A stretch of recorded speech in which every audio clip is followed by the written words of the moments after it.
Welcome to Easy Chemistry for All.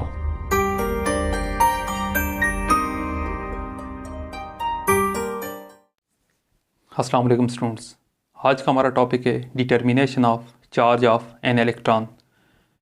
After the determination of charge to mass ratio by जे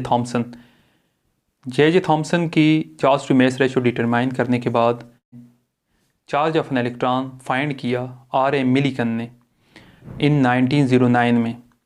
अब उसने जो experiment perform किया उसे हम ऑयल ड्रॉप मेथड भी कहते हैं। मिलिकन्स ऑयल ड्रॉप मेथड, इसमें जो उसने अपैरेटस यूज़ किया उसमें ऑयल यूज़ होता है। अब ऑयल यूज़ होने की वजह से इसे हम ऑयल ड्रॉप मेथड भी कहते हैं। अब जो अपैरेटस यूज़ किया वो सिंपल सा अपैरेटस है। उसे सबसे पहले हम क्या करते हैं, ड्रा करते हैं। उसके बाद मैं आपको उसके पार्ट्स और उसकी वर्किंग के बारे में बताऊंगा। उसके बाद उसने जो कैलकुलेशन की determination of charge of an electron की, वो भी मैं आपको बताऊंगा। चलिए सबसे पहले हम ड्रा करते हैं इस अपैरेटस की डायग्राम।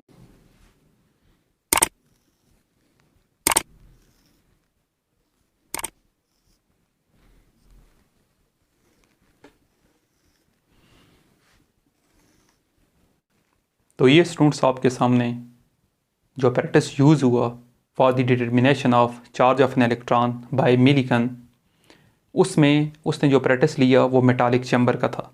सबसे पहले मैं इसकी कंस्ट्रक्शन आपको बता देता हूँ। Construction of apparatus।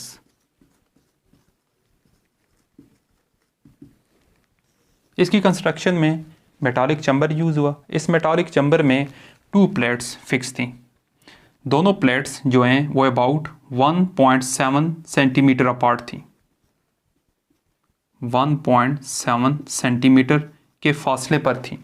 अपर जो प्लेट थी उसमें उसने एक होल रखा, छोटा सा सुराख रखा, और नीचे वाली जो प्लेट थी वो नॉर्मल थी। दोनों प्लेट्स को इसने कनेक्ट किया बैटरी के नेगेटिव और पॉजिटिव टर्मिनल्स के साथ। ऊपर वाली प्लेट को उसने पॉजिटिव टर्मिनल के साथ मतलब एनोड के साथ कनेक्ट किया, और नीचे वाली जो प्लेट है उसे कनेक्ट किया बैटरी के नेगेटिव टर्मिनल यानी कि कैथोड के ऊपर। अब इस तरह क्या हुआ, बैटरी को ऑफ रखा। अब जो दूसरी चीज़ है उसने यूज़ की एटोमाइज़र में उसने ऑयल यूज़ किया।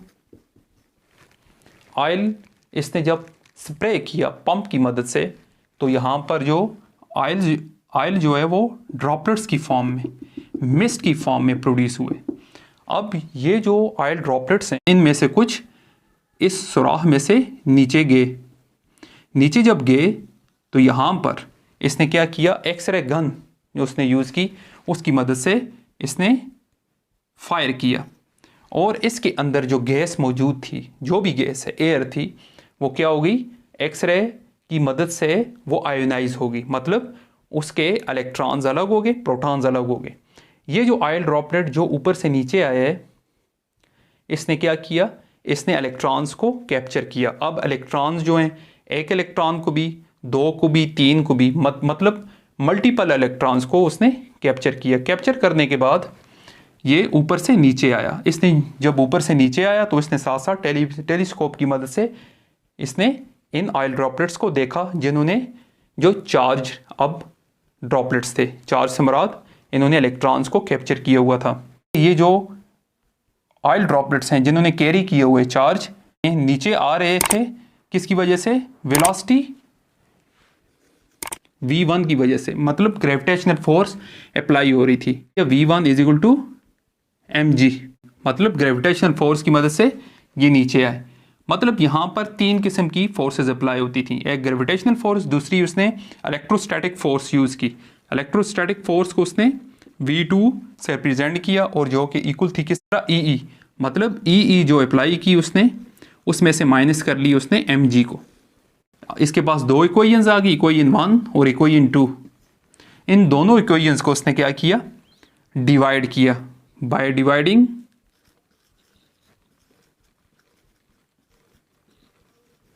इक्वेशन 2/1, तो आपके पास आ जाएगी V1 divide by V2 is equal to V1 किसकी इक्वल mg के divide by V2 EE minus mg। अब इसे हम क्रॉस मल्टीप्लाई करें तो हमारे पास आ जाएगा V1 into EE minus mg is equal to V2 mg। अब V1 जो है ये सब के साथ मल्टीप्लाई हो रहा है, EE के साथ भी और mg के साथ भी, तो इक्वेशन की फॉर्म बन जाएगी V1 EE minus V1 mg is equal to V2 mg। अब यहाँ पर जो सिमिलर फॉर्म्स हैं वो V1 mg और V2 mg है, तो हम क्या करेंगे, इस पार्ट को इक्वेशन के दूसरी तरफ ले आएंगे, इधर माइनस हो रहा है उधर जाकर प्लस हो जाएगा, तो आपके पास आ जाएगा V1 EE is equal to V2 mg plus V1 mg। अब इन दोनों में से जो कॉमन है वो आपके पास mg है, तो आपके पास आ जाएगा V1 EE is equal to mg, common ले लें हम, तो आपके पास आ जाएगा V2 प्लस V1। अब चूंकि हमने चार्ज फाइंड करना है तो हम क्या करेंगे, चार्ज को इधर ही रखेंगे, तो हमारे पास फॉर्म आ जाएगी कोई इनकी mg into V2 plus V1 divide by V1, ये इधर मल्टीप्लाई हो रहा है, इधर आकर डिवाइड हो जाएगा और साथ E भी डिवाइड हो जाएगा। तो ये जो आपके पास फाइनल इक्वेशन आई है, इसमें जो मिलीकन है, आर मिलीकन ने उसने इसमें वैल्यूज पुट की, मतलब जो ग्रेविटेशनल फोर्स थी, मैस था, वेलोसिटी 2 थी, वेलोसिटी 1 थी। वेलोसिटी जो 1 थी वो किसकी वजह से थी, ग्रेविटेशनल फोर्स की वजह से, और वेलोसिटी 2 जो थी ये V1 है और ये V2 है। V2 जो थी वो किसकी वजह से थी, इलेक्ट्रोस्टैटिक फोर्स की वजह से थी, उसकी वैल्यूज उसने पुट की, और साथ जो जो इलेक्ट्रिक फील्ड जो अप्लाई की उस इलेक्ट्रिक फील्ड की भी वैल्यू पुट की, तो उसके पास जो रिजल्ट आया वो E is equal to 1.6022 into 10⁻⁻19 coulomb, ये चार्ज ऑफ एन इलेक्ट्रॉन है। तो ये था स्टूडेंट्स आज का आपका टॉपिक। इंशाल्लाह नए टॉपिक के साथ फिर दोबारा मैं हाजिर हूँगा, तब तक के लिए अल्लाह हाफ़िज़।